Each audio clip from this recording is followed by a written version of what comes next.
ଆଜିର ବିଷୟ କର୍ମ ବିଧାନ ଓ ମୁକ୍ତି। ଜଣେ ମୁକ୍ତ ପୁରୁଷଙ୍କ ପକ୍ଷରେ ଜୀବନ ସଂଗ୍ରାମ ଶବ୍ଦର କୌଣସି ଅର୍ଥ ନାହିଁ, କିନ୍ତୁ ଆମମାନଙ୍କ ପକ୍ଷରେ ତାହା ନୁହେଁ। କାରଣ ନାମ ରୂପ ହିଁ ଏହି ଜଗତ ସୃଷ୍ଟି କରେ। ବେଦାନ୍ତ ଶାସ୍ତ୍ରରେ ସଂଗ୍ରାମର ସ୍ଥାନ ଅଛି, କିନ୍ତୁ ଭୟର କୌଣସି ସ୍ଥାନ ନାହିଁ। ଯେତେବେଳେ ଆମର ସ୍ୱରୂପ ସମ୍ବନ୍ଧରେ ଆମେ ଦୃଢ଼ ଭାବରେ ସଚେତନ ହେବୁ, ସେତେବେଳେ ସବୁ ଭୟ ଚାଲିଯିବ। ନିଜକୁ ବଦ୍ଧ ବୋଲି ମନେ କଲେ ତୁମେ ବଦ୍ଧ ହୋଇ ରହିବ ଏବଂ ମୁକ୍ତ ବୋଲି ଭାବିଲେ ମୁକ୍ତ ହୋଇଯିବ। ଏହି ଇନ୍ଦ୍ରିୟଗ୍ରାହ୍ୟ ଜଗତରେ ଆମେ ଯେଉଁ ମୁକ୍ତି ଅନୁଭବ କରୁ, ତାହା ମୁକ୍ତିର ଆଭାସ ମାତ୍ର, ଯଥାର୍ଥ ମୁକ୍ତି ନୁହେଁ। ପ୍ରାକୃତିକ ନିୟମ ସମୂହ ମାନି ଚଳିବା ହିଁ ମୁକ୍ତି। ଏହି ଧାରଣା ସହିତ ମୁଁ ଏକମତ ନୁହେଁ। ଏହି କଥାର ଯେ କ'ଣ ଅର୍ଥ ମୁଁ ବୁଝିପାରୁନାହିଁ। ମାନବ ପ୍ରଗତିର ଇତିହାସ ଅନୁଧ୍ୟାନ କଲେ ଜଣାଯାଏ ଯେ ପ୍ରାକୃତିକ ନିୟମ ଲଙ୍ଘନ କରିବା ଦ୍ୱାରା ହିଁ ଆମର ପ୍ରଗତି ସମ୍ଭବ ହୋଇଛି। ଉଚ୍ଚତର ନିୟମ ଦ୍ୱାରା ନିମ୍ନତର ନିୟମ ଜୟ କରାହୋଇଛି, କିନ୍ତୁ ଏହି କ୍ଷେତ୍ରରେ ମଧ୍ୟ ଆମର ଜୟେଚ୍ଛୁ ମନ କେବଳ ମାତ୍ର ମୁକ୍ତି ପାଇଁ ହିଁ ଚେଷ୍ଟା କରୁଥିଲା ଏବଂ ଯେତେବେଳେ ସେ ଦେଖିଲା ଯେ ନିୟମ ମାଧ୍ୟମରେ ବି ସଂଗ୍ରାମ କରିବାକୁ ପଡ଼ୁଛି, ସେତେବେଳେ ମନ ନିୟମକୁ ମଧ୍ୟ ଜୟ କରିବାକୁ ଚାହିଁଲା। ସୁତରାଂ ପ୍ରତ୍ୟେକ କ୍ଷେତ୍ରରେ ଏକମାତ୍ର ଆଦର୍ଶ ହେଉଛି ମୁକ୍ତି। ବୃକ୍ଷ କେବେ ହେଲେ ନିୟମ ଲଙ୍ଘନ କରେ ନାହିଁ। ଗାଈ ଚୋରି କରେ ବୋଲି କେହି କେବେ ହେଲେ ଦେଖିନାହିଁ। ଶାମୁକା କେବେ ହେଲେ ମିଛ କଥା କହେ ନାହିଁ, କିନ୍ତୁ ତା ବୋଲି ଏମାନେ ମନୁଷ୍ୟ ତୁଳନାରେ ଉଚ୍ଚତର ନୁହନ୍ତି। ଏହି ଜୀବନ ମୁକ୍ତିର ଗୋଟିଏ ପ୍ରଚଣ୍ଡ ଘୋଷଣା ଏବଂ ଏହି ନିୟମ ଅନୁବର୍ତ୍ତିତାର ଆଧିକ୍ୟ ଆମମାନଙ୍କୁ ସାମାଜିକ, ରାଜନୀତି କିମ୍ବା ଧର୍ମ କ୍ଷେତ୍ରରେ କେବଳ ମାତ୍ର ଜଡ଼ବସ୍ତୁରେ ପରିଣତ କରିବ।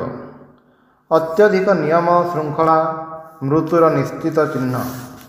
ଯେତେବେଳେ କୌଣସି ସମାଜରେ ଅତ୍ୟଧିକ ବିଧି ନିୟମ ଦେଖିବ, ସେତେବେଳେ ନିଶ୍ଚିତ ଜାଣିବ ଯେ ସେହି ସମାଜ ଶୀଘ୍ର ବିନାଶ ପ୍ରାପ୍ତ ହେବ। ଭାରତର ବୈଶିଷ୍ଟ୍ୟ ପର୍ଯ୍ୟାଲୋଚନା କଲେ ଦେଖିବ ଯେ ହିନ୍ଦୁମାନଙ୍କ ପରି ଅନ୍ୟ କୌଣସି ଜାତିରେ ଏତେ ବେଶୀ ବିଧି ନିୟମ ନାହିଁ ଏବଂ ଏହାର ଫଳସ୍ୱରୂପ ଆମର ଜାତି ହିସାବରେ ବିନାଶ ପ୍ରାପ୍ତି। କିନ୍ତୁ ହିନ୍ଦୁମାନଙ୍କ ଗୋଟିଏ ଅପୂର୍ବ ଭାବ ହେଉଛି, ସେମାନେ ଧର୍ମ ବିଷୟରେ କେବେ ହେଲେ କୌଣସି ମତବାଦ କିମ୍ବା ସଂକୀର୍ଣ୍ଣତାର ସୃଷ୍ଟି କରିନାହାନ୍ତି। ତେଣୁ ଧର୍ମ ଚରମ ଉନ୍ନତି ଲାଭ କରିଅଛି। ନିୟମ ଚିରନ୍ତନ ହେଲେ ମୁକ୍ତି ଅସମ୍ଭବ ହୁଅନ୍ତା। କାରଣ ଚିରନ୍ତନ ଯଦି ନିୟମର ଅନ୍ତର୍ଗତ ହୋଇଗଲା, ତାହେଲେ ଚିରନ୍ତନ ସୀମାବଦ୍ଧ ହୋଇଗଲା ନାହିଁ କି? ଈଶ୍ୱରଙ୍କର କୌଣସି ବିଷୟରେ କିଛି ହେଲେ ଉଦ୍ଦେଶ୍ୟ ନାହିଁ। କାରଣ ଉଦ୍ଦେଶ୍ୟ ଥିଲେ ସେ ମନୁଷ୍ୟ ସହିତ ସମାନ ହୋଇଯିବେ। ତାଙ୍କର କୌଣସି ଉଦ୍ଦେଶ୍ୟର ପ୍ରୟୋଜନ କ'ଣ? କୌଣସି ଉଦ୍ଦେଶ୍ୟ ଥିଲେ ସେ ତାହା ଦ୍ୱାରା ବଦ୍ଧ ହୁଅନ୍ତି ଏବଂ ସେ କ୍ଷେତ୍ରରେ ଈଶ୍ୱର ବ୍ୟତୀତ ଅନ୍ୟ ଏକ ମହତ୍ତର ସତ୍ତା ବା ଭାବ ଅଛି ବୋଲି ସ୍ୱୀକାର କରିବାକୁ ହେବ। ଉଦାହରଣ ସ୍ୱରୂପ, ଗାଲିଚା ନିର୍ମାତା ଖଣ୍ଡିଏ ଗାଲିଚା ବୁଣିଲା। ଏହାର ଅର୍ଥ ହେଉଛି ତାହା ବ୍ୟତୀତ ଗୋଟିଏ ମହତ୍ତର ଭାବ ଥିଲା, ଯାହା ସେ ଗାଲିଚା ବୁଣିବା ମାଧ୍ୟମରେ ପ୍ରକାଶ କରିଛି। ଏପରି କୌଣସି ଭାବ କ'ଣ ଅଛି ଯାହା ସହିତ ଈଶ୍ୱର ଏକମତ ହୋଇ ଚଳିବେ? ବଡ଼ ବଡ଼ ସମ୍ରାଟମାନେ ବେଳେବେଳେ ଖେଳନା ସହିତ କ୍ରୀଡ଼ା କରନ୍ତି। ଈଶ୍ୱର ମଧ୍ୟ ଠିକ୍ ସେହିପରି ଏହି ପ୍ରକୃତି ସହିତ ଖେଳୁଛନ୍ତି ଏବଂ ଏହାକୁ ହିଁ ଆମେ ବିଧି କିମ୍ବା ନିୟମ କହୁ। ଆମେ କୌଣସି ଘଟଣାର ଅଂଶ ମାତ୍ର ହିଁ ଦେଖୁ ଏବଂ ଏଥିମଧ୍ୟରେ ହିଁ ନିୟମ ସମ୍ବନ୍ଧରେ ଆମର ଧାରଣା ନିବଦ୍ଧ। ଏହା କହିବା ମୂର୍ଖତା ଯେ ନିୟମ ଅନନ୍ତ ଓ ଅଲଙ୍ଘ୍ୟ। ଉତ୍କ୍ଷିପ୍ତ ପ୍ରସ୍ତରଖଣ୍ଡ ଚିରଦିନ ତଳକୁ ଖସୁଥିବ। ସକଳ ଯୁକ୍ତି ଯଦି ଅଭିଜ୍ଞତା ଉପରେ ସ୍ଥାପିତ ହୁଏ, ତାହେଲେ 50 ଲକ୍ଷ ବର୍ଷ ପୂର୍ବେ ଊର୍ଦ୍ଧ୍ୱକୁ କ୍ଷିପ୍ର ପ୍ରସ୍ତରଖଣ୍ଡ ନିମ୍ନକୁ ଖସି ପଡ଼ିଥିଲା କି ନାହିଁ, ତାହା ଦେଖିବା ପାଇଁ କିଏ ବର୍ତ୍ତମାନ ଥିଲା? ସୁତରାଂ ବିଧି ବା ନିୟମ ମନୁଷ୍ୟର ପ୍ରକୃତିଗତ ନୁହେଁ। ଯେଉଁଠାରୁ ଆମେ ଆରମ୍ଭ କରୁ, ସେହିଠାରେ ହିଁ ଆମେ ଶେଷ କରୁ। ମନୁଷ୍ୟ ସମ୍ପର୍କରେ ବିଜ୍ଞାନର ଏହା ଗୋଟିଏ ଦୃଢ଼ ଘୋଷଣା। ପ୍ରକୃତ ପକ୍ଷରେ ଆମେ କ୍ରମଶଃ ନିୟମକୁ ଅତିକ୍ରମ କରୁଛୁ। ଶେଷ ପର୍ଯ୍ୟନ୍ତ ସମଗ୍ର ଜୀବନର ଅଭିଜ୍ଞତା ନେଇ ନିୟମକୁ ପୂର୍ଣ୍ଣ ଭାବେ ଅତିକ୍ରମ କରି ଚାଲିଯାଉ। ଈଶ୍ୱର ଓ ମୁକ୍ତିଠାରୁ ଆମେ ଆରମ୍ଭ କରିଥିଲୁ ଏବଂ ମୁକ୍ତି ଓ ଈଶ୍ୱରଙ୍କଠାରେ ହିଁ ଆମର ପରିସମାପ୍ତି। ନିୟମ ଗୁଡ଼ିକ ଥାଏ କେବଳ ମଧ୍ୟବର୍ତ୍ତୀ ଅବସ୍ଥାରେ ଏବଂ ଏଗୁଡ଼ିକ ଭିତର ଦେଇ ଆମେ ଗତି କରିବା। ବେଦାନ୍ତ ସର୍ବଦା ମୁକ୍ତିର ବାଣୀ ଘୋଷଣା କରୁଛି। ଜଣେ ବେଦାନ୍ତବାଦୀ ନିୟମକୁ ଭାରି ଭୟ କରେ। ଚିରନ୍ତନ ନିୟମ ତାହା ନିକଟରେ ଭୀଷଣ ଭୟପ୍ରଦ, କାରଣ ତାହା ଯଦି ସତ୍ୟ ହୁଏ ତେବେ ଆଉ ନିଷ୍କୃତି ନାହିଁ। ଚିରକାଳ ପାଇଁ ଯଦି ଅନନ୍ତ ନିୟମ ଅଧୀନରେ ରହିବାକୁ ପଡ଼େ ତାହେଲେ ଖଣ୍ଡିଏ ତୃଣଠାରୁ ଆମର ପାର୍ଥକ୍ୟ କେଉଁଠି? ଆମେ ବସ୍ତୁ ସମ୍ପର୍କ ଶୂନ୍ୟ ନିୟମରେ ବିଶ୍ୱାସ କରୁନାହିଁ। ଆମେ କହୁ ମୁକ୍ତି ହିଁ ଆମର କାମ୍ୟ ଏବଂ ଭଗବାନ ସେହି ମୁକ୍ତି। ଅନ୍ୟାନ୍ୟ ବସ୍ତୁରେ ଯେଉଁ ଆନନ୍ଦ ଅନ୍ତର୍ନିହିତ ମୁକ୍ତିରେ ମଧ୍ୟ ତାହା ଅଛି, କିନ୍ତୁ ସସୀମ ବସ୍ତୁ ଭିତରେ ଖୋଜିଲେ ମନୁଷ୍ୟ ସୁଖର କଣାମାତ୍ର ଲାଭ କରେ। ସାଧକ ଭଗବତ ଉପଲବ୍ଧି ଦ୍ୱାରା ଯେଉଁ ଆନନ୍ଦ ପାଏ, ଚୋର ଚୋରି କରି ସେହି ଆନନ୍ଦ ପାଏ। ପାର୍ଥକ୍ୟ କେବଳ ଏତିକି ଯେ ଚୋର ଦୁଃଖରାଶି ସହିତ ସୁଖର କଣାମାତ୍ର ପାଏ। ଭଗବାନ ହିଁ ପ୍ରକୃତ ସୁଖ, ପ୍ରେମ ହିଁ ଭଗବାନ, ମୁକ୍ତି ହିଁ ଭଗବାନ। ଯାହାଦ୍ୱାରା ବନ୍ଧନ ହୁଏ ତାହା ଭଗବାନ ନୁହେଁ। ମନୁଷ୍ୟ ମଧ୍ୟରେ ପୂର୍ବରୁ ମୁକ୍ତି ରହିଛି, କିନ୍ତୁ ତାହା ଆବିଷ୍କାର କରିବାକୁ ହେବ। ମନୁଷ୍ୟ ସର୍ବଦା ହିଁ ମୁକ୍ତ, କିନ୍ତୁ ସେ ତାହା ଭୁଲିଯାଇଛି। ଜ୍ଞାତ ସାରରେ କିମ୍ବା ଅଜ୍ଞାତ ସାରରେ ଏହି ତତ୍ତ୍ୱ ଆବିଷ୍କାର କରିବା ହିଁ ମନୁଷ୍ୟ ଜୀବନର ସାର୍ଥକତା। ଜ୍ଞାନୀ ଓ ଅଜ୍ଞ ଲୋକ ମଧ୍ୟରେ ପ୍ରଭେଦ ଏତିକି ଯେ ଜ୍ଞାନୀ ଏହି ତତ୍ତ୍ୱ ଜ୍ଞାତସାରରେ ଆବିଷ୍କାର କରନ୍ତି, ଆଉ ଅଜ୍ଞ ଲୋକ ଏହାକୁ ଆବିଷ୍କାର କରେ ଅଜ୍ଞାତ ସାରରେ। ପ୍ରତ୍ୟେକ ହିଁ ଅଣୁଠାରୁ ନକ୍ଷତ୍ର ପର୍ଯ୍ୟନ୍ତ ମୁକ୍ତି ପାଇଁ ଚେଷ୍ଟା କରୁଛନ୍ତି। ଅଜ୍ଞ ବ୍ୟକ୍ତି କେତେକ ନିର୍ଦ୍ଦିଷ୍ଟ ଜିନିଷରୁ ମୁକ୍ତି ପାଇଲେ, କ୍ଷୁଧା ଓ ତୃଷ୍ଣାର ବନ୍ଧନରୁ ମୁକ୍ତ ହେଲେ ସନ୍ତୁଷ୍ଟ ହୁଏ, କିନ୍ତୁ ଜ୍ଞାନୀ ଆହୁରି ଦୃଢ଼ତର ବନ୍ଧନରୁ ମୁକ୍ତ ହେବା ପାଇଁ ଚେଷ୍ଟା କରନ୍ତି। ସେ ଜଣେ ରେଡ୍ ଇଣ୍ଡିଆନ୍ ଅର୍ଥାତ୍ ଲୋହିତ ଭାରତୀୟର ସ୍ୱାଧୀନ ଭାବକୁ ସ୍ୱାଧୀନତା ବୋଲି ମନେ କରନ୍ତି ନାହିଁ। ଭାରତୀୟ ଦାର୍ଶନିକମାନଙ୍କ ମତରେ ମୁକ୍ତି ହିଁ ଆମର ଲକ୍ଷ୍ୟ, ଜ୍ଞାନ ଆମର ଲକ୍ଷ୍ୟ ହୋଇପାରେ ନାହିଁ। କାରଣ ଜ୍ଞାନ ଗୋଟିଏ ଯୌଗିକ ଭାବ। ଶକ୍ତି ଓ ମୁକ୍ତିର ମିଶ୍ରିତ ଭାବ ଜ୍ଞାନ, ଏବଂ ମୁକ୍ତି ହିଁ ମନୁଷ୍ୟର ଏକମାତ୍ର କାମ୍ୟ। ଏହା ଲାଭ କରିବା ଲାଗି ମନୁଷ୍ୟ ଚେଷ୍ଟା କରୁଛି। କେବଳ ଶକ୍ତି ଲାଭ କରିବା ଦ୍ୱାରା ଜ୍ଞାନ ଲାଭ ହୁଏ ନାହିଁ। ଦୃଷ୍ଟାନ୍ତ ସ୍ୱରୂପ, ଜଣେ ବୈଜ୍ଞାନିକ ମାତ୍ର କେତେକ ମାଇଲ ପର୍ଯ୍ୟନ୍ତ ବିଦ୍ୟୁତ୍ ତରଙ୍ଗ ପ୍ରେରଣ କରିପାରନ୍ତି, କିନ୍ତୁ ପ୍ରକୃତି ଏହି ତରଙ୍ଗାଘାତକୁ ଅସୀମ ଦୂରତ୍ୱ ପର୍ଯ୍ୟନ୍ତ ପ୍ରେରଣ କରିପାରେ। ତେବେ ଆମେ ପ୍ରକୃତିର ମୂର୍ତ୍ତି ପ୍ରତିଷ୍ଠା କରି ତାହା ପୂଜା କରୁନାହୁଁ କାହିଁକି? ନିୟମ ଆମେ ଚାହୁଁନାହିଁ, ଆମେ ଚାହୁଁ ନିୟମ ଲଙ୍ଘନ କରିବାର ସାମର୍ଥ୍ୟ। ଆମେ ବିଧିର ବହିର୍ଭୂତ ହେବାକୁ ଚାହୁଁ। ନିୟମ ଦ୍ୱାରା ବଦ୍ଧ ହେଲେ ଆମେ ମୃତ୍ପିଣ୍ଡବତ୍ ହୋଇଯିବୁ। ତୁମେ ନିୟମର ବାହାରକୁ ଯାଇଛ କି ନାହିଁ ତାହା ପ୍ରଶ୍ନ ନୁହେଁ, କିନ୍ତୁ ଆମେ ଯେ ନିୟମର ଊର୍ଦ୍ଧ୍ୱରେ, ଏହି ଚିନ୍ତାକୁ ଭିତ୍ତି କରି ମାନବ ଜାତିର ସମଗ୍ର ଇତିହାସ ରଚିତ ହୋଇଛି। ଦୃଷ୍ଟାନ୍ତ ସ୍ୱରୂପ ମନେକର, ଜଣେ ବନରେ ବାସ କରେ। ସେ କେବେ ହେଲେ କୌଣସି ଶିକ୍ଷା ପାଇନାହିଁ। ଗୋଟିଏ ପ୍ରସ୍ତର ଖଣ୍ଡ ତଳକୁ ପଡ଼ୁଥିବା ଦେଖି ସେ ଏହାକୁ ଏକ ସ୍ୱାଭାବିକ ଘଟଣା ବୋଲି ମନେ କରେ। ତା ପକ୍ଷରେ ଏହା ମୁକ୍ତି, କାରଣ ସେ ମନେ କରେ ଯେ ପଥରର ଆତ୍ମା ଅଛି ଏବଂ ଏହାର ଅନ୍ତର୍ନିହିତ ଭାବ ମୁକ୍ତି। କିନ୍ତୁ ଯେତେବେଳେ ସେ ବୁଝିପାରିବ ଯେ ପଥରଟା ମାଟିରେ ଅବଶ୍ୟ ହିଁ ପଡ଼ିବ, ସେତେବେଳେ ସେ ଏହାକୁ ସ୍ୱାଭାବିକ ଅର୍ଥାତ୍ ଅଚେତନ ଯନ୍ତ୍ରବତ୍ କର୍ମ ବୋଲି କହିବ। ମୁଁ ବର୍ତ୍ତମାନ ରାସ୍ତାକୁ ଯାଇପାରେ କିମ୍ବା ନପାରେ। ଏହି ସ୍ୱାଧୀନତା ହିଁ ମନୁଷ୍ୟର ଗୌରବ। ଯଦି ମୁଁ ନିଶ୍ଚିତ ଭାବରେ ଜାଣିବି ଯେ ମୋତେ ସେଠାକୁ ଯିବାକୁ ହେବ, ତାହେଲେ ବ୍ୟକ୍ତିତ୍ୱ ବିସର୍ଜନ ଦେଇ ମୁଁ ଯନ୍ତ୍ରରେ ପରିଣତ ହେବି। ଅନନ୍ତ ଶକ୍ତି ଥିବା ସତ୍ତ୍ୱେ ପ୍ରକୃତି କେବଳ ମାତ୍ର ଗୋଟିଏ ଯନ୍ତ୍ର। ମୁକ୍ତି ହିଁ ସଚେତନ ଜୀବନର ଉପାଦାନ।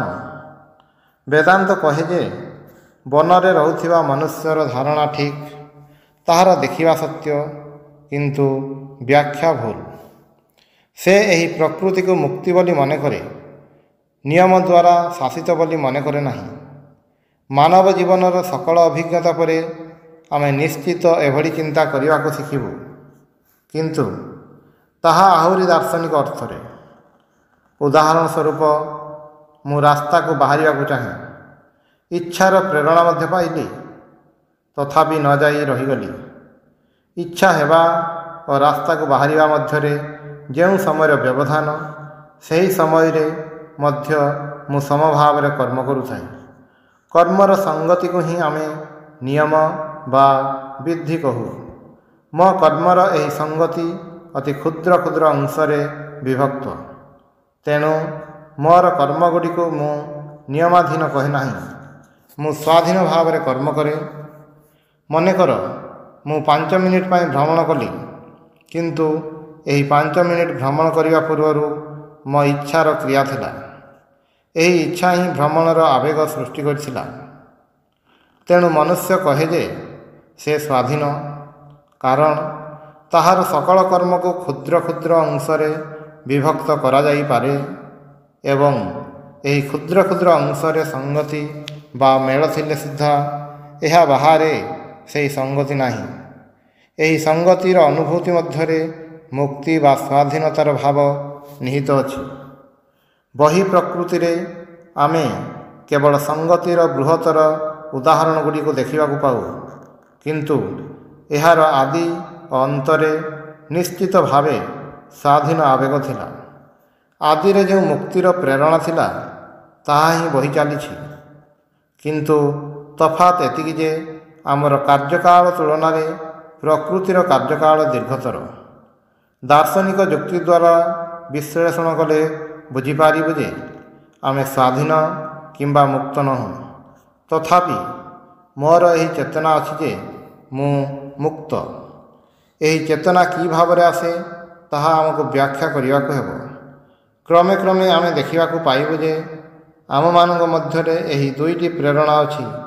ଆମର ଯୁକ୍ତି କହେ ଯେ ସବୁ କାର୍ଯ୍ୟର କାରଣ ଅଛି ଏବଂ ତାହା ସହିତ ପ୍ରତ୍ୟେକ ପ୍ରେରଣା ମାଧ୍ୟମରେ ଆମେ ଆମର ସ୍ୱାଧୀନତା ଘୋଷଣା କରୁଛୁ।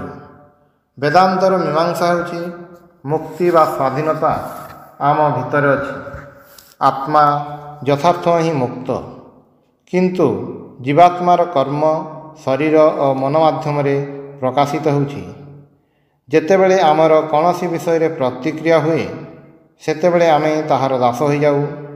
ଜଣେ ମୋର ନିନ୍ଦା କଲା, ତତ୍କ୍ଷଣାତ୍ କ୍ରୋଧର ପ୍ରକାଶ ଦ୍ୱାରା ମୁଁ ପ୍ରତିକ୍ରିୟା କଲି। ଏହି ବ୍ୟକ୍ତି ଯେଉଁ ସାମାନ୍ୟ ଶବ୍ଦରୂପ ସ୍ପନ୍ଦନ ସୃଷ୍ଟି କଲା, ତାହା ଦ୍ୱାରା ମୁଁ କ୍ରୀତଦାସରେ ପରିଣତ ହେଲି। ଅତଏବ ଆମମାନଙ୍କୁ ଆମର ମୁକ୍ତ ସ୍ୱଭାବ ପ୍ରଦର୍ଶନ କରିବାକୁ ହେବ। ଶ୍ରେଷ୍ଠ ଜ୍ଞାନୀ, ନିକୃଷ୍ଟ ଜନ୍ତୁ ବା ଅତି ଦୁରାଚାର ବ୍ୟକ୍ତି ମଧ୍ୟରେ ଯେଉଁମାନେ ମୁନି, ଜନ୍ତୁ ବା ମନୁଷ୍ୟକୁ ଦେଖନ୍ତି ନାହିଁ, ବରଂ ଦେଖନ୍ତି ସେହି ଈଶ୍ୱରଙ୍କୁ, ସେମାନେ ହିଁ ପ୍ରକୃତ ଜ୍ଞାନୀ। ଇହ ଜୀବନରେ ସେମାନେ ଆପେକ୍ଷିକ ନାନା ଦର୍ଶନକୁ ଜୟ କରି ଏହି ଏକତ୍ୱ ବା ସମଦର୍ଶନରେ ଦୃଢ଼ ପ୍ରତିଷ୍ଠ ହୋଇଛନ୍ତି। ଈଶ୍ୱର ଶୁଦ୍ଧ ସ୍ୱରୂପ, ସମସ୍ତଙ୍କ ପ୍ରତି ସମଭାବାପନ୍ନ। ଯେଉଁ ଜ୍ଞାନୀ ପୁରୁଷ ଏହା ଅନୁଭବ କରନ୍ତି, ବାସ୍ତବିକ ସେ ହିଁ ଜୀବନ୍ତ ଈଶ୍ୱର। ଏହି ଲକ୍ଷ୍ୟ ଆଡ଼କୁ ଆମେ ଯାଉଛୁ। ପ୍ରତ୍ୟେକ ଉପାସନା ପଦ୍ଧତି, ମାନବ ଜାତିର ପ୍ରତ୍ୟେକ କର୍ମ ହିଁ ଏହି ଉଦ୍ଦେଶ୍ୟ ଲାଭ କରିବାର ପ୍ରୟାସ ମାତ୍ର। ଯିଏ ଅର୍ଥ ଚାହେଁ, ସେ ମଧ୍ୟ ମୁକ୍ତି ପାଇଁ ଚେଷ୍ଟା କରୁଛି, ଦାରିଦ୍ର୍ୟର ବନ୍ଧନରୁ ନିଷ୍କୃତି ପାଇବା ପାଇଁ ଚେଷ୍ଟା କରୁଛି। ମନୁଷ୍ୟର ପ୍ରତ୍ୟେକ କର୍ମ ହିଁ ଉପାସନା, କାରଣ ମୁକ୍ତିଲାଭ କରିବା ହିଁ ତାହାର ଅନ୍ତର୍ନିହିତ ଭାବ ଏବଂ ପ୍ରତ୍ୟକ୍ଷ ବା ପରୋକ୍ଷ ଭାବରେ ସମସ୍ତ କର୍ମ ସେହି ଉଦ୍ଦେଶ୍ୟ ଅଭିମୁଖେ ଗତି କରୁଛି। କେବଳ ଯେଉଁ ସମସ୍ତ କର୍ମ ସେହି ଉଦ୍ଦେଶ୍ୟର ପଥରେ ବାଧା ଦିଅନ୍ତି, ସେଗୁଡ଼ିକୁ ବର୍ଜନ କରିବାକୁ ହେବ। ଜ୍ଞାତ ସାରରେ ବା ଅଜ୍ଞାତ ସାରରେ ସମଗ୍ର ବିଶ୍ୱ ଏହି ଉପାସନା ହିଁ କରୁଛି। ମନୁଷ୍ୟ ଜାଣେ ନାହିଁ ଯେ ଯେତେବେଳେ ସେ କାହାକୁ ଅଭିଶାପ ଦିଏ, ସେତେବେଳେ ମଧ୍ୟ ସେ ଅନ୍ୟ ଏକ ଭାବରେ ସେହି ଈଶ୍ୱରଙ୍କର ହିଁ ଉପାସନା କରୁଛି। କାରଣ ଯେଉଁମାନେ ଅଭିଶାପ ଦେଉଛନ୍ତି, ସେମାନେ ମଧ୍ୟ ମୁକ୍ତି ପାଇଁ ଚେଷ୍ଟା କରୁଛନ୍ତି। ସେମାନେ କେବଳ ଜାଣନ୍ତି ନାହିଁ ଯେ କୌଣସି ବିଷୟରେ ପ୍ରତିକ୍ରିୟା କରିବା ଦ୍ୱାରା ସେମାନେ ନିଜକୁ କ୍ରୀତଦାସ କରିପକାଉଛନ୍ତି। ଆଘାତ ବିରୋଧରେ ପ୍ରତିଘାତ କରିବା କଠିନ। ଆମେ ସୀମାବଦ୍ଧ। କେବଳ ଏହି ବିଶ୍ୱାସ ବର୍ଜନ କରିପାରିଲେ ଏହି ମୁହୂର୍ତ୍ତରେ ହିଁ ଆମେ ସବୁ ପ୍ରକାର କର୍ମ କରିପାରନ୍ତୁ। ଏହି ଭାବ କିନ୍ତୁ ସମୟ ସାପେକ୍ଷ। ଯଦି ଏହା ସତ୍ୟ ହୁଏ ତାହେଲେ ଶକ୍ତି ବର୍ଦ୍ଧିତ କର ଏବଂ ସମୟକୁ ସଂକ୍ଷିପ୍ତ କର। ସେହି ଅଧ୍ୟାପକଙ୍କର କଥା ସ୍ମରଣ କର ଯେ ମର୍ମର ପ୍ରସ୍ତର ଗଠନର ରହସ୍ୟ ଅବଗତ ହୋଇ ମାତ୍ର 12 ବର୍ଷରେ ତାହା ନିର୍ମାଣ କରିପାରିଥିଲେ, ଅଥଚ ପ୍ରକୃତିକୁ ଯାହା କରିବାକୁ ଶତ ଶତ ବର୍ଷ ଲାଗିଥିଲା। ଓಂ ଶାନ୍ତି ଶାନ୍ତି ଶାନ୍ତି।